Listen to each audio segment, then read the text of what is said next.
Morning everyone. I love the coffee here. So today we're doing something new.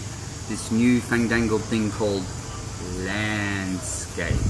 We're going wide, not big. So today I wanted to get on, I've had there's this saying that's floating around everywhere at the moment and people give it a lot of credence. And the saying is that the definition of insanity is doing the same thing over and over again and expecting a different result. I really like this saying. I was trying to apply it to many different aspects of my life. While trying to do a bit of research on it, I came across an interesting article by a psychologist whose name is Ryan Howes. And at first I disagreed with him with what he was saying, but the further through I read, the more I came to agree with what he was saying. First up, his argument is, no, this is not the definition of insanity. This is a catchphrase that people are using in their lives. He goes on to explain the actual definition of insanity, and then he talks about a lot of the patients that he has come through. And what he starts to talk about is the fact that a lot of people use this saying that insanity is doing the same thing over and over again and expecting a different result. They use it as a tactic of avoidance. And I got thinking about that, and I thought, yeah, you know, we do the same thing over and over. One of the examples he uses is a guy keeps asking girls out and they keep turning him down, so he should stop asking girls out. And this isn't the case. I came to agree with his article because it is bullshit. It is not the definition of insanity. But what I think it means and why I think people should still use this saying is very much a slap in the face for you. It makes you look at what you're doing, and this is why people should take this saying to heart. It's no longer a case of looking at the thing you do over and over again and giving up. This is avoidance. This is denying making a difference. The reason why people should use it is that it should drive you to take a step back. If the same thing is not working, don't give up. Step back, take a breath, and have a look at why. Why aren't these things working? Once you identify the why of not they're working, you should then go through and have a look at what you can do to change what you are already doing. Once you work out what you can change, you are no longer doing the same thing. Your actual activity may be the same, asking a girl out, but you try something new. You identify what hasn't worked in the past and you make a small change to try something new. And this is why people should use the saying. It should make you try something new, aiming towards the same end result. Now, the reason I wanted to talk about this is because I've been going through this a lot myself. I've always wanted to write. This is my example. Since I was young, I've always wanted to write. I've always had a story inside me. I've sat and I've written, and for years I've had people turn to me and go, hey man, you know, what you're writing is really good. You should write a book. And I sit there and go, I should write a book. So I sit and I write. And I do the same thing.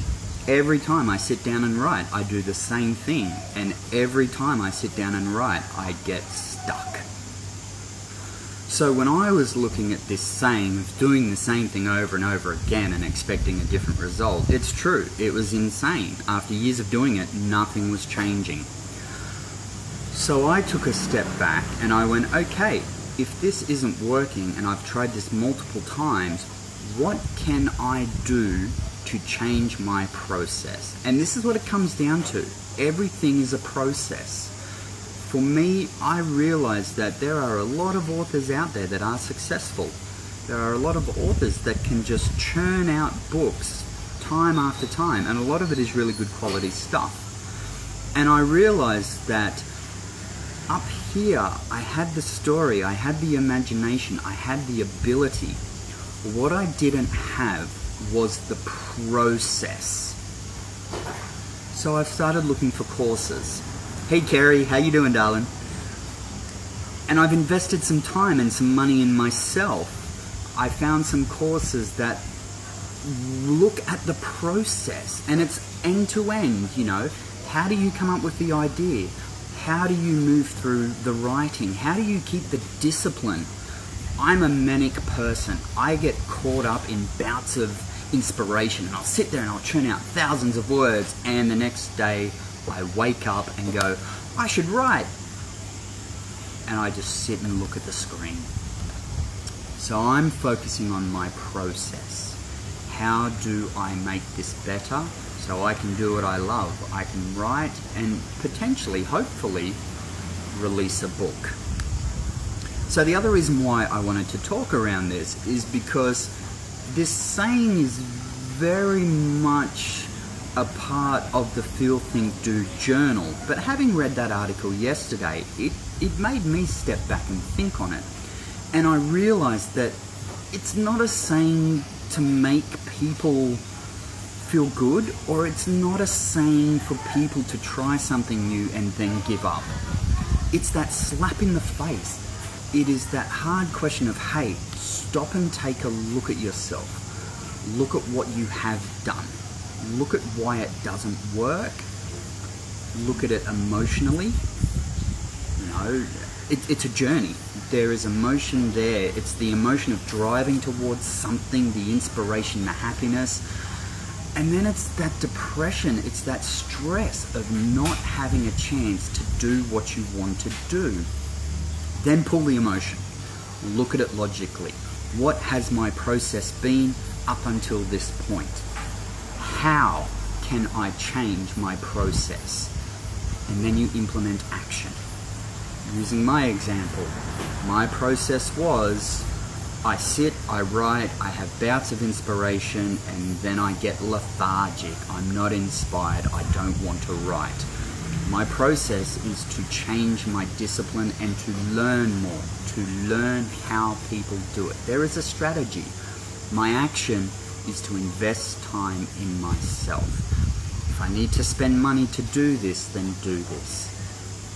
So one of the things, and the reason I bring it back to the journal, is, as I said in the last video, a lot of people come to me and say, I don't write, I don't journal.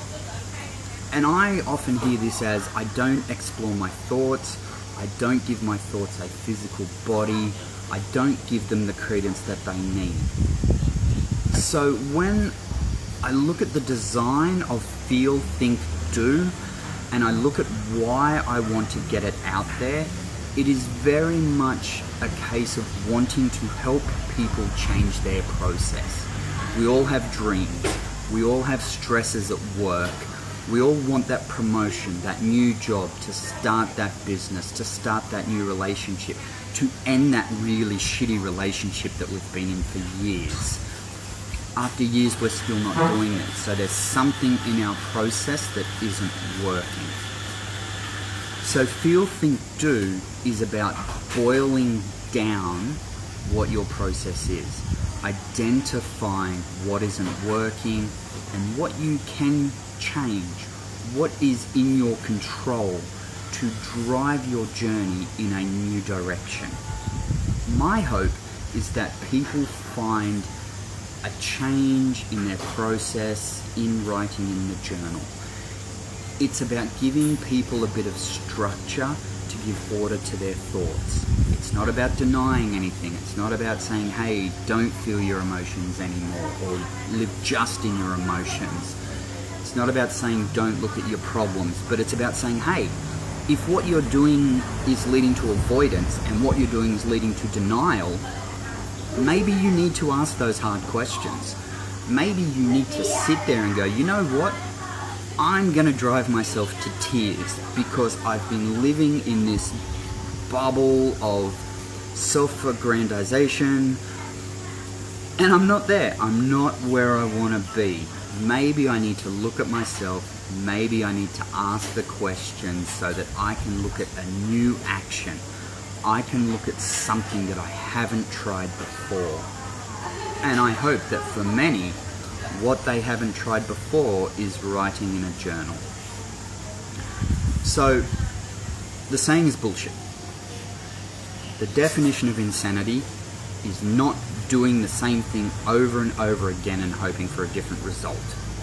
But the saying should be held close to your heart, because it should be that constant reminder that if you are trying to get somewhere, if you see things in your mind that you aspire to, that inspire you, that in your head motivate you, want you to try something new, want you to push your comfort zone, want you to travel, want you to start that new business.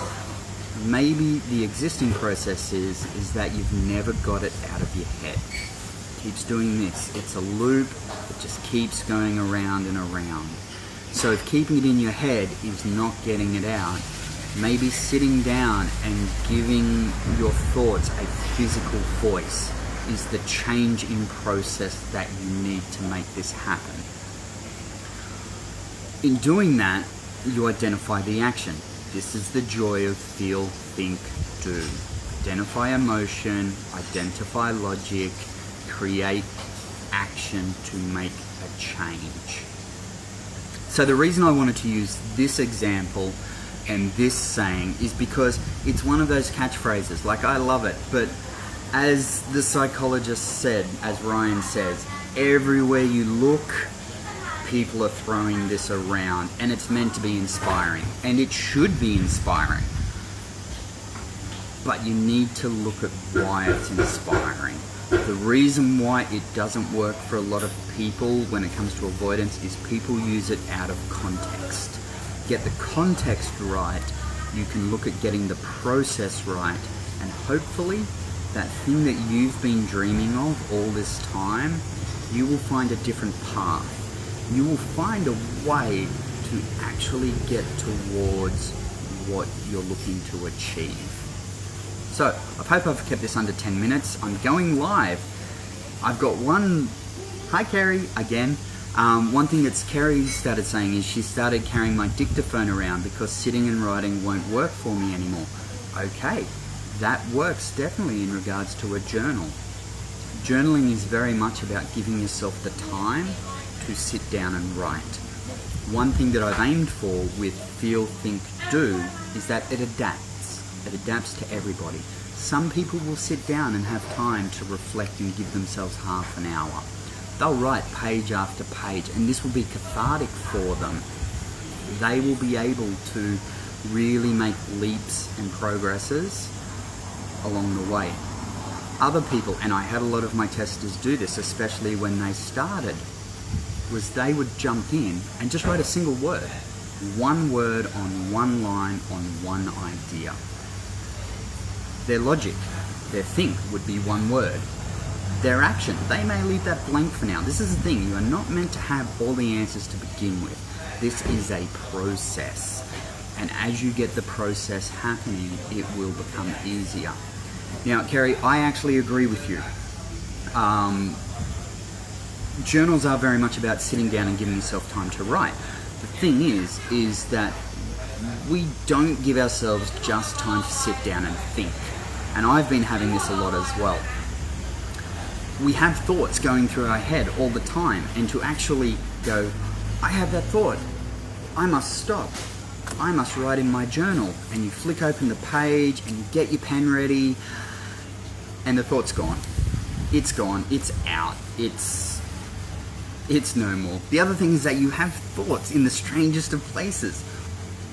Full disclosure, a lot of my weirdest thoughts and a lot of my biggest insights happen while I'm in the shower. You cannot write in the shower. Paper goes soggy.